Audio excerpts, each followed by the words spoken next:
베드로 3장 5절 말씀입니다.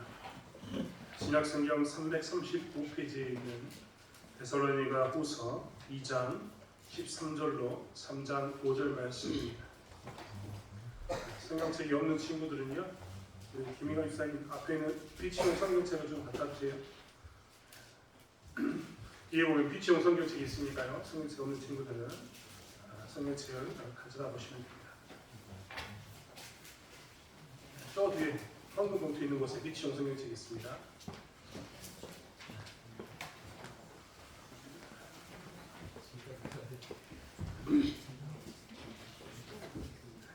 일종의 훈련인 것 같습니다. 저희 중고등부 친구들이 있는데요, 성경책이 어디인지 어떻게 알겠습니까? 교회 처음 왔는데, 그렇죠?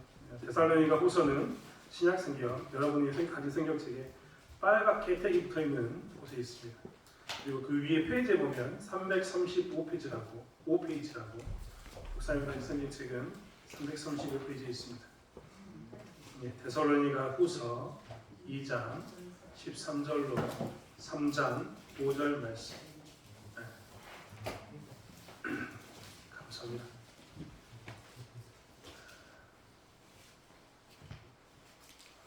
저 친구들이 10년만 우리 교회에서 잘 크면요, 진짜 이 꿈나무를 반짝반짝 빛낼 신앙이 될 겁니다.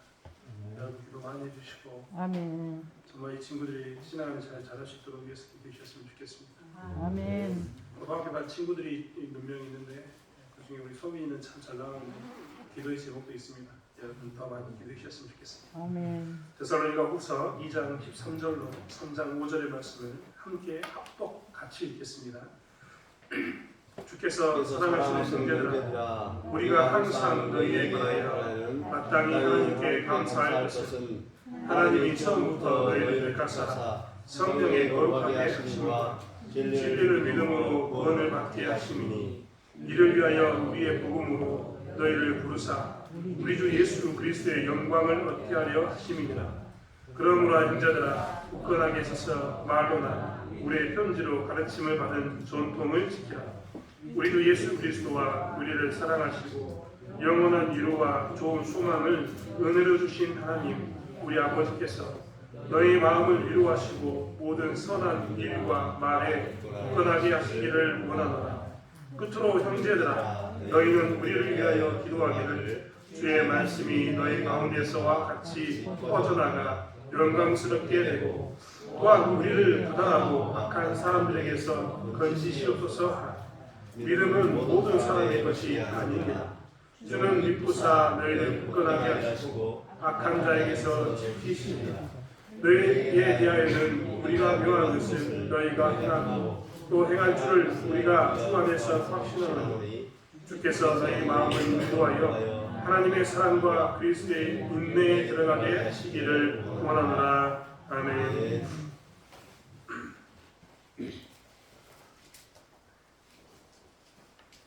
아이들 키우는 것은 참 어려운 것 같아요.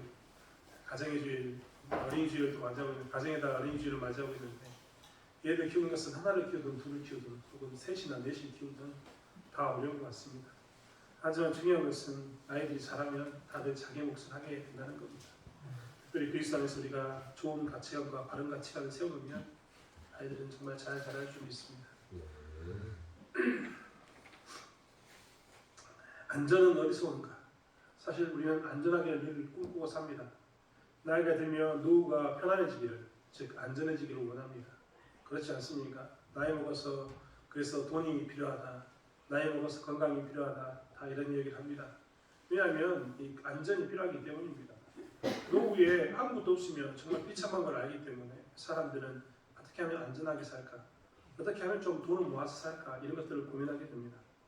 이것만 그렇습니까? 한 해 농사를 지으면서도 그렇습니다. 여러분 올해 농사를 지으면서 뭐가 걱정이 되십니까?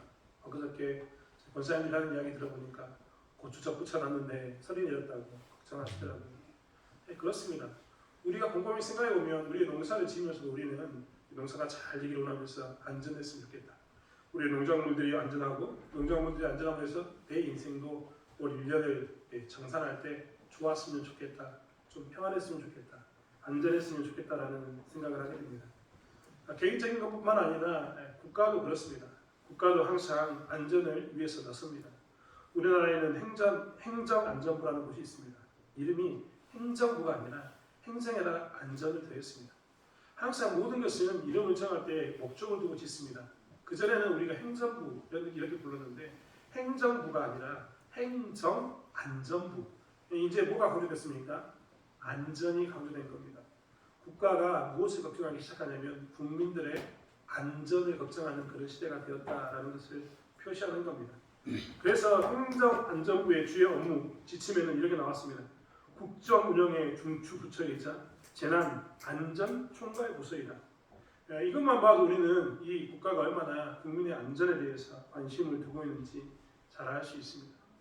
반면에 이렇게 안전을 강조하면 강조할수록 우리는 또 무엇을 생각해 볼 수 있냐면 왜 안전을 강조하는가를 생각해 볼 수 있습니다. 왜 안전을 강조할까요? 왜 노후를 걱정할까요? 사실 이 이야기는 노후를 걱정하면서 내가 노후에 안전했으면 좋겠다라고 이야기하는 것은 그 안에 반대 의견이 들어있는 것 아닙니까? 노후가 불안해진 겁니다.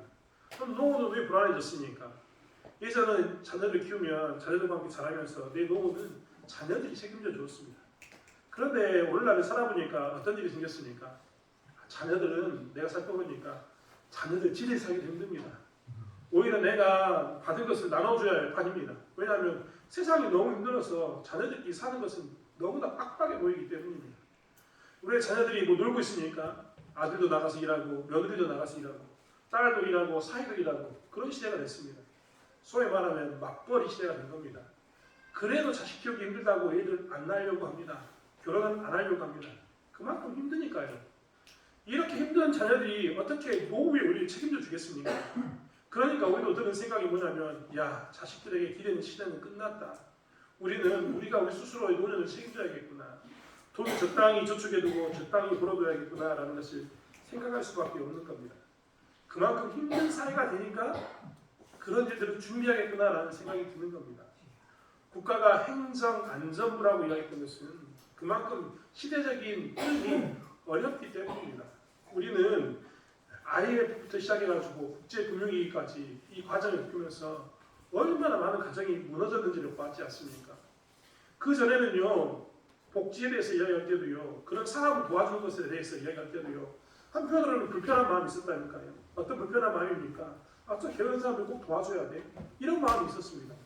그런데 사회가 완전히 힘든 시기를 딱 경험하고 나니까 이 사람들이 열심히 노력해도 IMF 시대 때 많은 가정들이 깨지는 것을 보면서 사회가 불안하면 가정이 깨지는구나 이것을 봤습니다.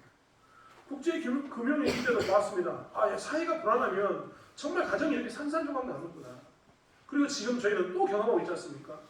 전 세계 전쟁이 왔다 갔다 하고 보호무역으로 하면서 자국 중심의 이런 이 무역 정책을 하다 보니까 국가가 또 위태위태합니다. 이럴 때마다 뭘 느끼냐면 우리는 정말 국가가 개인을 책임져야 되는구나. 국민을 책임져야 되는구나 이런 마음이 저절로 생기게 됩니다. 그래서 국가는 강조하기 시작했던 겁니다. 행정안전부. 즉 이제는 IMF를 지나고 나서 이게 살펴보니까 국가가 국민들의 어떤 삶을 일정 부분 보장해주지 않으면 살 수 없구나. 이 시대가 국가가 보장해주지 않으면 살 수 없구나. 이런 것을 보게 된 겁니다. 다른 말로 따져보면 아까 우리가 노년을 이야기할 때 시대의 상황 가운데 우리가 얘기했던 것처럼 국가도 국가의 이 시대적 상황 가운데 국가가 이것을 책임지지 않으면 안 된다는 것을 드디어 보게 된 겁니다. 즉 안전을 강조할수록 무엇이 있다고 이야기하냐면 불안한 시대라는 것이 드러납니다. 여러분 그렇지 않습니까? 삶이 평안합니다. 뭘 걱정하겠습니까? 제가 예전에 한번 그 이야기 드렸죠. 제 제자들 중에 세미나를 한다고 소위 말하는 자기들끼리 발표를 한다고 모여가지고 하는 친구들이 있는데 저는 미국이 그렇게 좋은 사회인 줄 알았다니까요. 미국이 그렇게 좋은 나라인 줄 알았습니다. 그런데요, 제 제자들 중에 이제 국제학술대회라고 이야기하는 그런 세미나 같은 친구들이 돌아와서 하는 이야기가 있습니다. 미국에 가면요, 밖에를 나갈 수가 없답니다. 밤에는 어디를 나갈 수가 없대요. 무서워서. 우리나라처럼 12시, 1시까지 돌아다니는 것은 상상도 할 수 없답니다.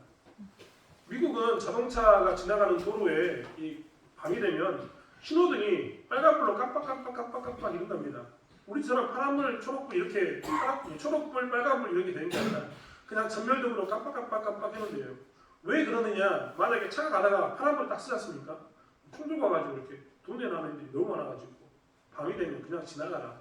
눈치껏 차 세우지 말고 지나가라는 것이 너무나 많답니다.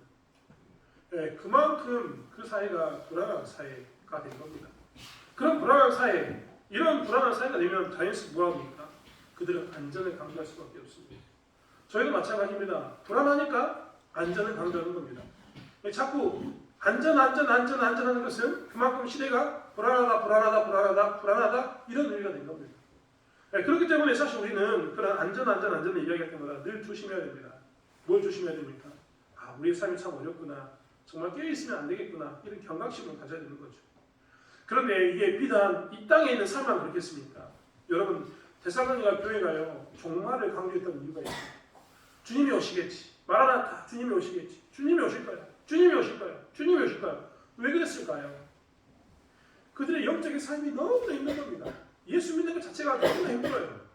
환난과 핍박이 너무 심해서 그들이 그 땅에 살면서 데살로니가 지역에 살면서 신앙을 지키면서 복음을 가지고 전도가 열심히 살고 있는데 그것을 지키는 게 너무 어려운 겁니다. 정말 그래서 그들이 생각하는 건 뭐냐면 너무나 힘들고 힘든 삶이 되니까 주님이 오시면 끝날 거야. 주님이 오시면 마무리되겠지. 주님이 오시면 우리의 유일한 답이야. 이렇게 생각했던 겁니다. 그래서 그들은 종말을 강조하고 살았던 겁니다. 그런데 그런 그들에게 무엇이 있었냐면 잘못된 종말론자들도 있었습니다. 그래서 그들 일부분은요, 정말 주님이 오실 거야 라고 이야기했는데 잘못된 길로 빠져나간 사람도 있었습니다. 우리는 지난 시간에 종말과 재림에 대해서 이야기했지만 막 본문을 좀 읽어보면 이러므로 하나님이 미혹의 역사를 그들에게 보내사 거짓 것을 믿게 하시는 진리를 믿지 않고 불의를 좋아하는 모든 자로 하여금 심판을 받게 하려 하십니다. 종말을 강조할 때 거기에 쏙 빠져가지고 나가는 사람들은 하나님께서 어떤 사람이라고 이야기하냐면 그들을 일부러 하나님께서 허락하셨다. 미혹의 역사를 그들에게 받게 했다. 그들이 받아들이게 했다고 이야기합니다. 그리고 떠나겠다는 겁니다. 이제 그런 가운데 있던 성도라고 생각해 보십시오. 좀 전에 말씀드린 것처럼 영적으로 힘든 핍박 환난 가운데 살고 있는데 종말을 기다리면서 주님이 오시겠지, 곧 오실 거예요 기다리고 있는 이 사람들에게 사람들이 쑥쑥 빠져나갑니다. 그들이 이야기하면서 그냥 갔겠습니까? 미혹의 역사를 받으면서 이것을 지키는 것은 답이 없다. 다른 길을 찾아보자라고 대안적인 방안으로 그들은 그것을 나갔을 겁니다. 남아있는 사람들은 더 피가 말렸을지 모릅니다. 왜입니까? 어려운 시기일수록 서로 똘똘 뭉쳐도 정말 이겨낼까 말까 하는데 어려운 시기에 어떤 사람이 자꾸만 빠져나가면서 나는 이제 예수를 떠나겠다. 아니 예수를 믿는 거 말고 다른 길을 선택하겠다. 나의 종말은 나의 마지막은 이게 아닌 것 같다 라고 이야기하니까 얼마나 힘이 들었겠습니까? 그런 그들에게 오늘 사도 바울은 과연 너희들에게 있어서 종말의 가운데 환난과 핍박 가운데서 종말만을 기다리고 있는 재림만을 기다리고 있는 너희들에게 떠나가는 성도들이 있는 이 상황 가운데 있는 너희들에게 과연 안전을 보장해 줄 수 있는 것은 어디 있느냐라고 묻고 있는 겁니다. 그 대답을 오늘 본문을 통해서 이야기해 주고 있습니다. 여러분 이 땅에 살면서요 우리는 반드시 꼭 기억해야 될 게 있습니다. 예수를 믿으면서 우리에게 즐거움이 찾아올 수도 있지만 어렵고 힘든 시기를 찾아올 수도 있는데 그럴 때마다 불안한 시기가 찾아올 때마다 우리가 늘 고백해야 될 것이 무엇이냐면 13절에 있는 것처럼 주께서 사랑하는 형제들아 우리가 항상 너희에 관하여 마땅히 하나님께 감사할 것은 하나님이 처음부터 너희를 택하사 성령의 거룩하게 하심과 진리를 믿음으로 구원을 받게 하심이니 이 말이 뭡니까? 하나님은 너희들을 처음부터 택했다 이 말입니다. 우리는 이미 이런 말에 대해서 에베소서에서 읽은 적이 있습니다. 에베소서 1장 4절의 말씀은 곧 창세전에 그리스도 안에서 우리를 택하사 우리로 사랑 안에서 그 앞에 거룩하고 흠이 없게 하시려고 그 기쁘신 뜻대로 우리를 예정하사 예수 그리스도로 말미암아 자기의 아들들이 되게 하셨으니라고 이야기합니다. 즉 하나님은 오늘 사도 바울은 그것을 분명히 강조하고 있는 겁니다. 너희들은 지금 마지막 주님을 기다린다고 이야기하면서 환난과 핍박 가운데서 불안에 떨면서 우리에게 안전함이 어디 있느냐 우리가 정말 예수를 끝까지 붙들고 있으면 안전할까라고 고민될 수도 있겠지만 너희들이 그 안전에 대해서 고민할 때마다 너희들이 지금 서 있는 그 반석 예수라는 그 이름에 서 있는 너희들의 모습은 우연히 생긴 게 아니라 하나님께서 창세 전부터 작정하고 계획하셨고 너희들 선택해서 불렀으면 너희들이 기억하라고 얘기하는 겁니다. 여러분 그렇기 때문에 우리가 예수를 믿고 우리가 교회에 나오는 것은요 가끔 우리가 내 발로 걸어 나왔다고 얘기하지만 내 발로 걸어 나온 게 절대 아닙니다. 하나님이 창세 전부터 작정하신 겁니다. 여러분 기억하십시오. 창세 전부터 작정했다는 것은 뭐냐면 우리가 생기기도 전에 아주 오래전부터 하나님께서는 애시당초 우리에 대한 계획이 있었다는 겁니다. 여러분 그렇지 않습니까? 긴 시간 동안 준비했던 그 공든탑이 한순간에 무너지겠습니까? 하나님은 그렇게 우리를 만드셨고 우리를 지켜주신다는 겁니다. 그리고 우리를 부르시고 난 다음에 사랑을 보내서 우리에게 복음을 전하게 하셨고 그 복음을 통해서 우리는 예수를 주로 고백하고 복음 안에서 내가 이제 예수 믿는 사람이 되었다고 예수를 따르겠다고 고백하는 그 자리에 서게 됐다는 겁니다. 그것을 위해서 사도 바울과 그 사람들 전도자들을 불렀고 데살로니가 교회에 복음을 전했고 데살로니가 교회에서 창세 전부터 작정한 사람들은 하나님이 작정했던 사람들은 예수를 믿게 되었던 겁니다. 이것이 우리가 기억해야 할 첫 번째입니다. 교회 다니면서 우리가 영적으로 불안할 때마다 우리는 꼭 기억해야 됩니다. 나는 우연히 교회 나온 게 절대 아닙니다.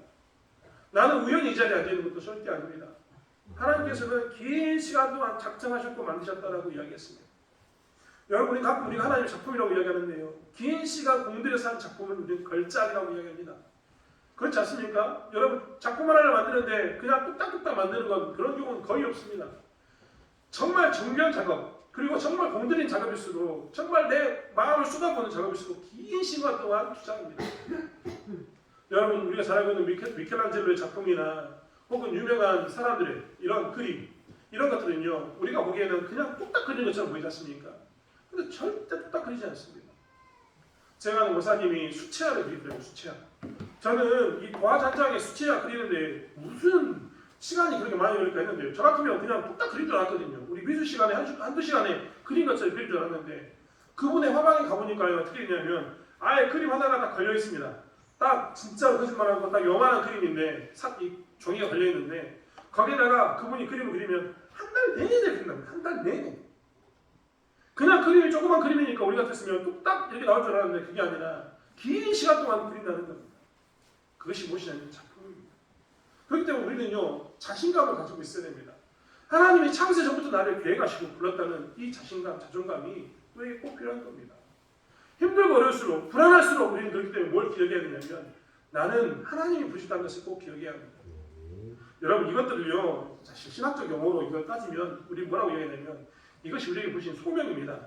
하지만 성도들이 특별히 예수 믿고 난 후에 교회에 이렇게 부르심 받고 난 후에 우리가 주님 오시는 그날까지 예수를 안 떠나고 정말 끝까지 쫓아갈 수 있느냐 이런 질문이 되지 않습니까? 이것에 대해서 성경은 분명히 우리에게 뭐라고 얘기하냐면 견인이라는 것을 이야기합니다. 그리고 너희들은 하나님께 매인자로서 떠날 수 없다라고 이야기합니다. 진짜 예수 믿는 사람은요 하나님께 꼭 맡긴 겁니다. 절대 떠날 수가 없습니다. 그래서 하나님께서 반드시 그를 어떻게 합니까? 하나님 원하는 목적지로 끌고 가신다는 겁니다. 소위 말하면 하나님 보시기에 푸른 초장과 실만한 물가로 하나님께서 그들을 끌고 가시는 겁니다. 단지 중간중간에 사망의 위험한 골짜기 같은 곳이 있을 수 있습니다. 그런데 하나님께서 쉬지 않으시고 뭐 하신다고요? 쥐의 지팡이와 막대기로 그를 안위하시는 겁니다. 이게 뭐냐면 성도의 견인입니다. 사실 이것은 정말 우리가 신학적 용어로 성도의 견인이라고 이야기하지만 하나님이 말씀으로 보증해 주신 겁니다. 한번 구원받은 사람에 대해서 내가 이렇게 점찍은 사람에 대해서 나는 절대 다른 것들이 훔쳐가지 못하도록 지키겠다고 했던 이 말씀은 성경에 나와 있다니까요. 요한복음 10장 28절에 보면 10장 27절부터 읽어보면 이렇습니다. 내 양은 내 음성을 들으며 나는 저희를 알며 저희는 나를 따르느니라. 내가 저희에게 영생을 주노니 영원히 멸망치 아니할 터이요. 그 다음에 중요합니다. 또 저희를 내 손에서 빼앗을 자가 없느니라. 저희를 주신 내 아버지는 만우보다 크심에 아무도 아버지의 손에서 빼앗을 수 없느니라. 하나님께서는 못 박아서 이야기해 주십니다. 한번 내가 창세전부터 작정하고 있던 너희들에 대해서는 너희들은 살면서 불안할 수 있다는 겁니다.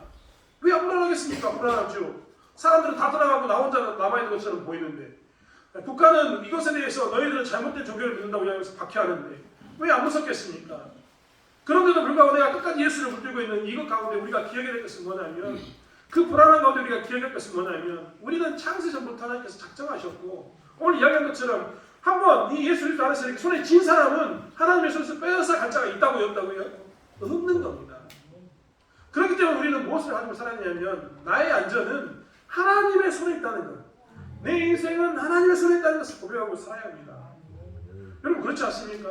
우리는 절대 하나님을 떠날 수 없는 자들을 하나님께서 지키실 겁니다. 왜냐하면 오늘 약속하신 말씀하셨던 것처럼 저희를 내 손에서 빼앗을 자가 없다라고 이야기했던 것처럼 아버지께서 아버지의 손을 우리를 지키실 것이기 때문입니다. 우리는 그런 존재로 이 땅에서 부름받고 있고 그런 존재로 이 땅에 살고 있는 겁니다.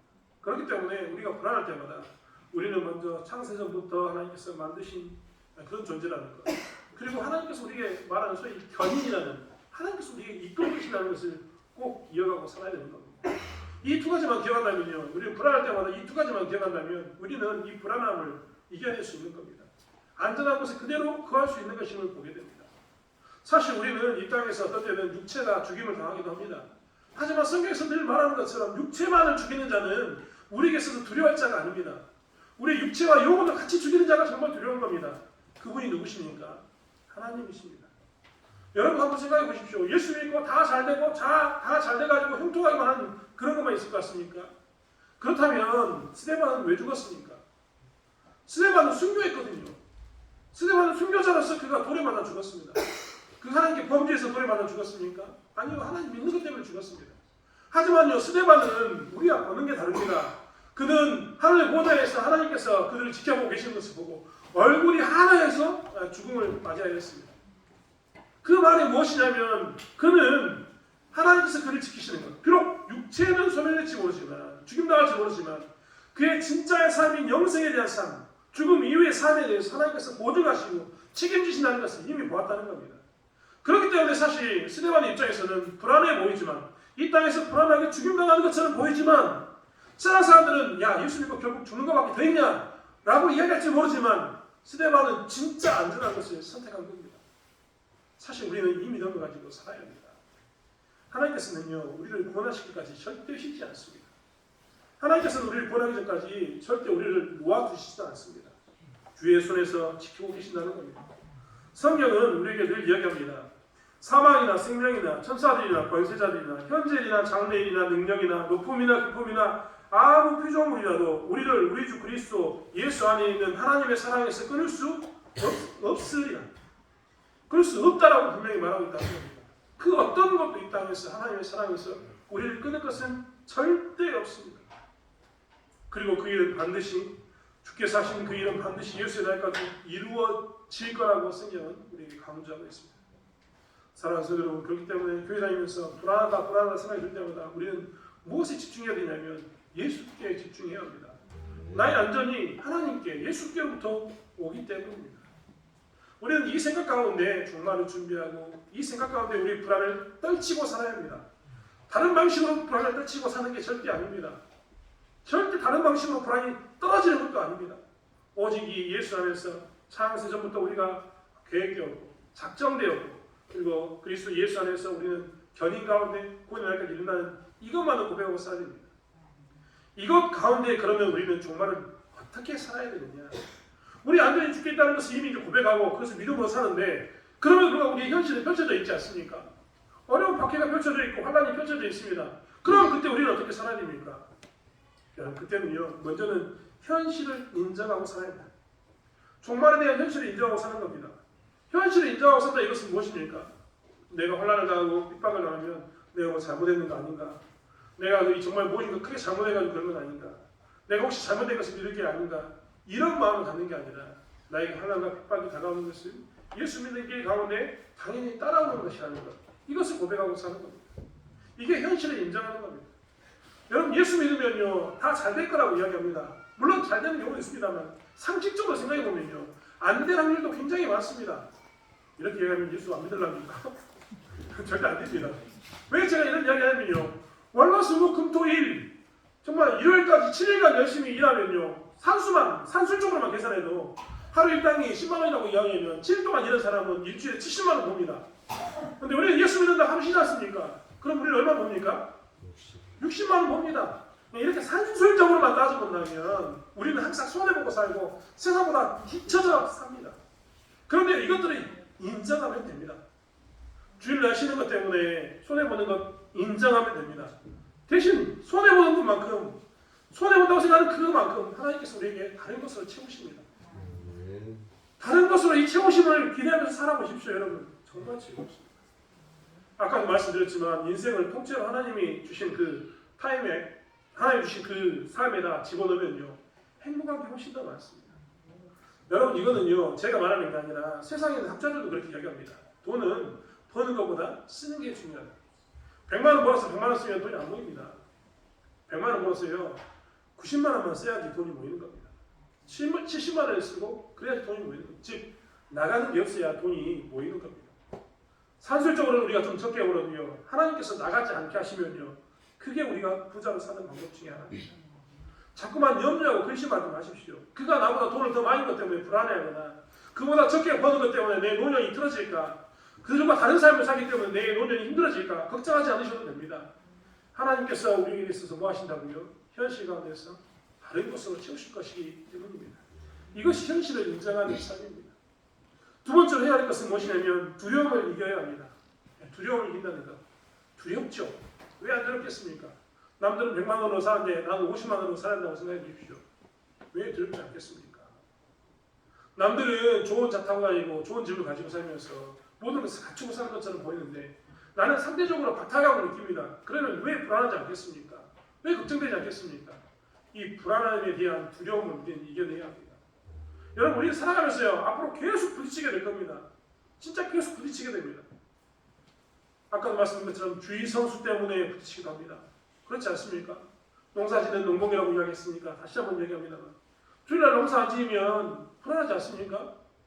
왜 안 불안합니까? 불안하지. 오늘 딱 씨를 뿌리고 비 오기 전에 뭔가를 딱 해놓으면 내일 비 온다니까 딱 그랬으면 좋겠는데 그렇지 않습니까? 저는 그런 경우 정말 많이 봤거든요. 저희 부모님은 항상 그래서 농사 지을 때마다 언제 비 오는가가 중요하고 언제 씨 뿌리가를 중요시 여깁니다. 그런데 예수 믿는 사람은요 언제 비 오는가 언제 씨 뿌린가 그것보다 주의를 피해서 하는 것을 더 중요시 여깁니다. 그러면 불안하지 않겠습니까? 불안하지요. 남들은 잘 씨 뿌려서 벌써 쪄갖고 컸는데 나는 주일날 주의 지킨다고 안 뿌렸더니 자라지도 않는다라고 얘기합니다. 남들은 씨 뿌려놓고 난 다음에 비가 왔으니까 이렇게 좋은데 우리는 그 타이밍을 놓쳐가지고 못 뿌린다고 하는 그런 불안함이 안 오겠습니까?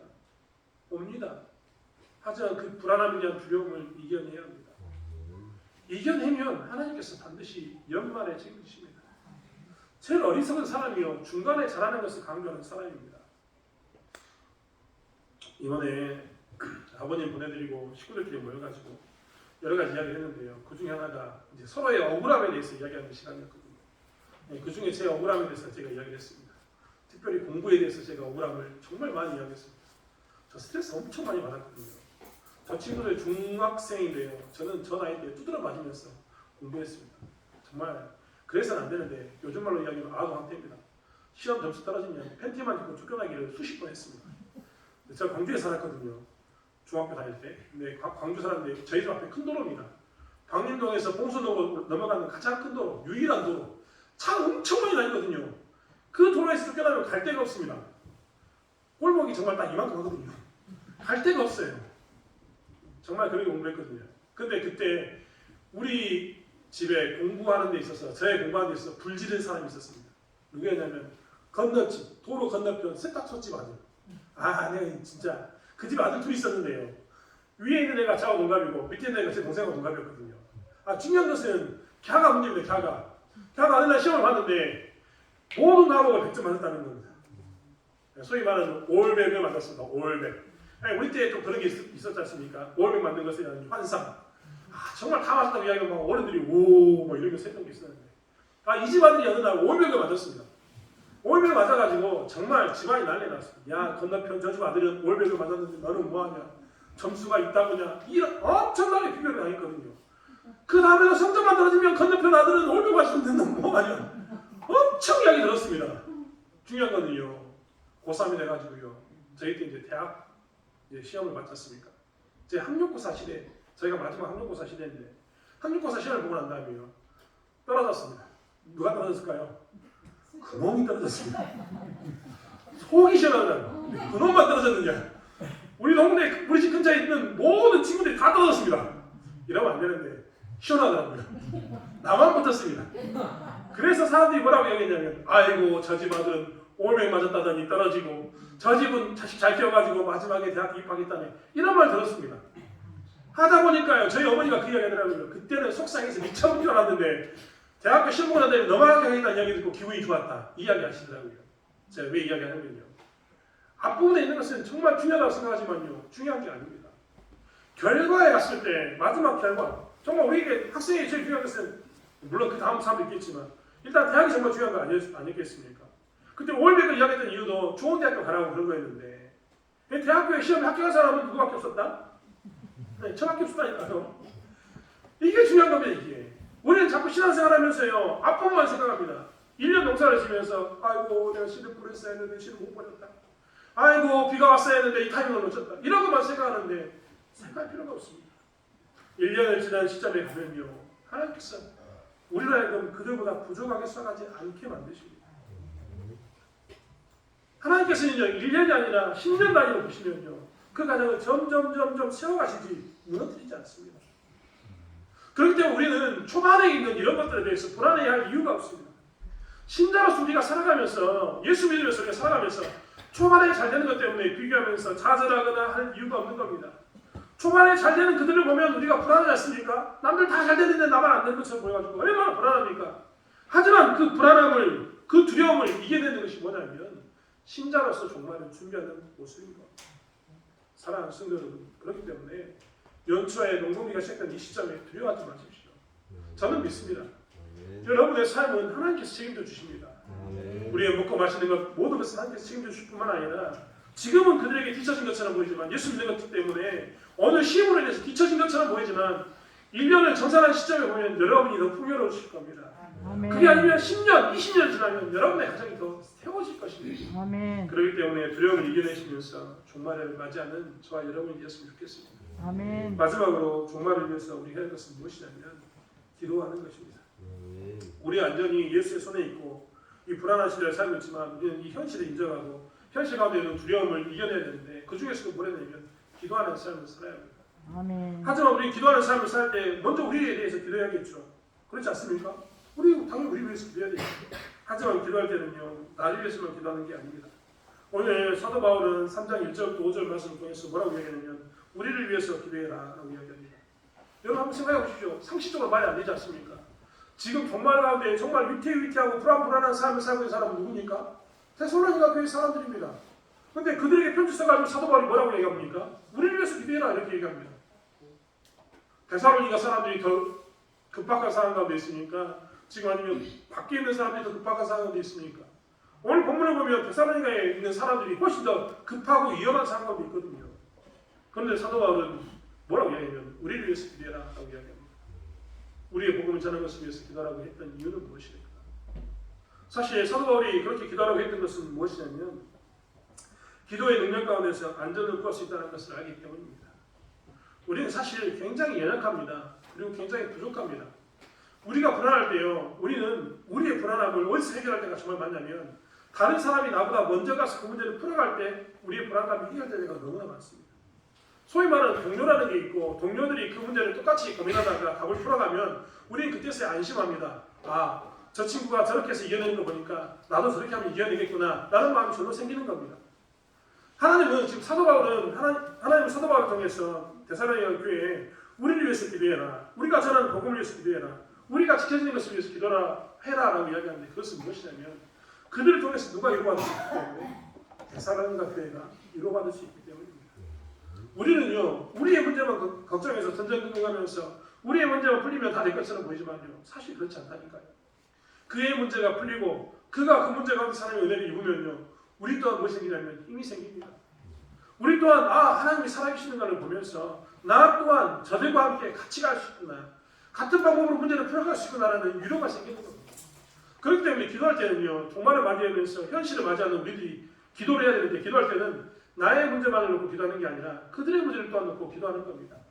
복음을 전하는 누군가, 복음 때문에 핍박받고 있는 누군가를 위해서 함께 기도했을 때 우리는 비로소 무엇을 느끼냐면 위로를 느끼고 평안을 느끼기 때문입니다. 사랑하는 성도 여러분, 그렇기 때문에 우리는 복음을 전해야 합니다. 시골 교회에서 무슨 성경공부를 하냐, 성경공부를 받아야지 무슨 성경공부를 하냐 이런 말을 하시는 분들도 계십니다. 사실 그런데요 개척교회이고 시골교회이고 어떤 교회든 간에요 나누는 것, 그들을 위해서 기도하는 것 힘써야 합니다. 왜냐하면 그랬을 때 뭐가 오냐면 우리에게 진짜 하나님 주시는 은혜가 찾아오기 때문입니다. 여러분 우리가 나누고 베풀었을 때요. 그 나누고 베푸는 중에서 하나님의 능력을 행하십니다. 그럼 우리 그때 뭘 느끼냐면 하나님 살아계신 느낌입니다. 그리고 우리가 힘을 얻습니다. 그들의 세워짐은 우리의 세워짐입니다. 여러분 나중에 선교제 한번 가보십시오. 우리가 선교 헌금을 하고 후원을 하고 있는데 나중에 선교제 한번 가보자니까요. 그 선교제 가가지고 그 땅에서 예수 믿는 사람이 찬양하고 있는 거 보면요. 얼마나 감격이 된지 모릅니다. 눈물이 납니다. 그들은 우리 민족도 아닙니다. 나 가까운 사람도 아니에요. 근데 그들이 예수 믿고 찬양하는 걸 보고 그 어려운 가운데서 정말 힘들게 예수 따라가는 걸 보면 얼마나 감격이 되고 눈물 나는지 모릅니다. 여러분 그렇기 때문에 우리는 뭘 해야 되냐면 더욱더 나누고 그들을 위해서 기도하는 삶을 살아야 되는 겁니다. 사도 바울은 그렇기 때문에 우리를 위해서 기도하라고 이야기했던 겁니다. 사랑하는 성도 여러분, 우리는 오늘날 정말 불안한 시대를 살고 있습니다. 이 불안한 시대에 안전을 우리가 보장받는 것은 예수 그리스도께서 우리를 작정하시고 계획 가운데 만드셨다는 것, 그리고 우리를 견인 그 손에 붙들려 우리는 세상의 어떤 것으로도 끊을 수 없는 그 가운데 있다는 것을 고백하고 살아야 합니다. 그리고 그러한 고백 가운데서 우리는 이야기했던 것처럼 현실을 인정하면서 두려움을 이겨내고 불안을 이겨내고 우리의 참된 기반 인가가 어딘가를 보여주는 이 기도 가운데 나눔 가운데 써야 된다는 것을 놓치지 않는 저와 여러분이 되길 원합니다. 그랬을 때 우리는 비로소 안전함을 경험하게 될 것입니다.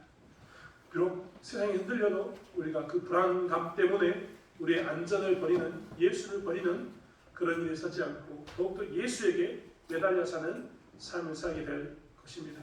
그러한 삶 살아가는 저와 여러분이 되길 원합니다. 기도하겠습니다. 하나님, 안전이 어디서 옵니까? 불안한 시대에 우리는 정말 평안을, 안전함을 보장받고 싶습니다. 그러나 이 불안한 시대에 세상 가운데서 주는 그 안전과 평안이 아니라 그리스도 예수 안에서 나오는 안전과 평안을 우리는 따라가길 원합니다. 하나님, 예수님께서 창세전부터 우리를 작정하셔서 만드셨고 또한 그의 손에서 끊을 자가 없다라고 이야기하면서 하나님, 우리의 구원을 보장하셨음을 보게 됩니다. 그것 가운데 우리가 이 땅의 현실을 인정하게 도와주시고 이 땅에서 불안하고 두려울 때마다 그것을 이겨내게 도와주시며 그리고 또한 이 땅에서 기도하고 나눔을 위해서 하나님께서 어떻게 우리를 세우시는 것을 볼 수 있는 저희들에게 도와주실 줄 믿습니다. 저희 교회가 우리의 안전만을 위해서 전전긍긍하는 게 아니라 복음을 전하고 기도하는 가운데 힘쓰므로 인해서 하나님 주시는 그 평안을 누리면서 할 수 있는 교회가 될 수 있도록 붙잡아 주실 줄 믿습니다. 감사드리며 예수님의 이름으로 기도드렸습니다. 아멘.